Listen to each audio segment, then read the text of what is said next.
Rajkot DCB police સ્ટેશનમાં જીલુભાઈ ગમારા નામના ફરિયાદી દ્વારા એક ફરિયાદ આપવામાં આવેલી, જેમાં હકીકત એવી હતી કે પાલીતાણાના બે આરોપીઓએ હરિભાઈ ગમારા અને વિવેક ઉર્ફે વિક્કી દવે આ બંને મળીને ફરિયાદીને એવું કીધું કે તમારા દીકરા જે છે એમને હું પીએસઆઈની પરીક્ષામાં પાસ કરાવી દઈશું, મારી ગૃહ વિભાગમાં લાગવગ છે અને મારો મોટા મોટા માણસો સાથે ઉઠક બેઠક છે, તો તમારા છોકરાને પીએસઆઈની પરીક્ષા પાસ કરાવી દઈશું. એના નામે એમના પાસેથી 50 લાખની ટોટલ માંગણી કરી 15 લાખ એડવાન્સ રીતે લઈ લીધા હતા.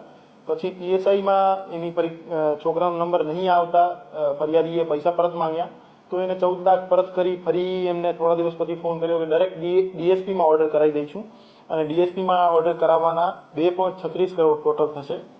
તો આ રીતે ફરિયાદીના દીકરાનો ડીએસપીમાં ઓર્ડર કરાવવાની લાલચ આપી 2.36 કરોડ ફરિયાદી પાસેથી લીધા અને એમને 88 લાખ ટોટલ પરત કર્યા અને 1.48 લાખ જે છે 1.48 લાખ ટોટલ રકમ એની પાસેથી છેતરી લઈ પરત નહીં કરી. તો આ બાબતે ગુનો દાખલ કરવામાં આવેલ છે અને અત્યારે તપાસ ચાલુ છે.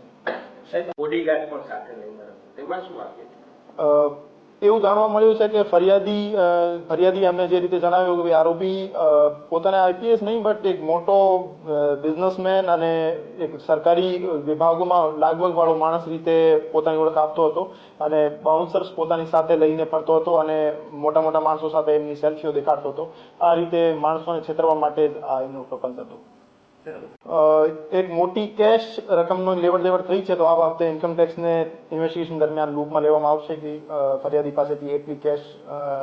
તમામ ભોગ બનનારોને મારી અપીલ છે કે આ જે માણસો છે હરિભાઈ ગમારા અને વિવેક ઉર્ફે વિક્કી દવે જે રીતે જીલુભાઈ ગમારાને સરકારી નોકરી અપાવવાના બહાને છેતર્યા છે, આ રીતે કોઈ બીજા માણસને પણ છેતર્યા હોય, એમના પાસેથી પૈસા લીધા હોય તો એમનો કન્સર્ન જે આપના લાગતા પોલીસ સ્ટેશન છે એમના ફરિયાદ દાખલ કરાવવામાં મારી અપીલ છે. આપ ઝડપથી એમની ફરિયાદ લોકલ પોલીસ સ્ટેશનમાં દાખલ કરાવો તો અમે અહીંથી આરોપીઓનો કબજો એમને લોકલ પોલીસ સ્ટેશન સોંપી દઈશું. આરોપી પકડાય પછી એની પૂછપરછમાં આ વસ્તુ સામે આવશે.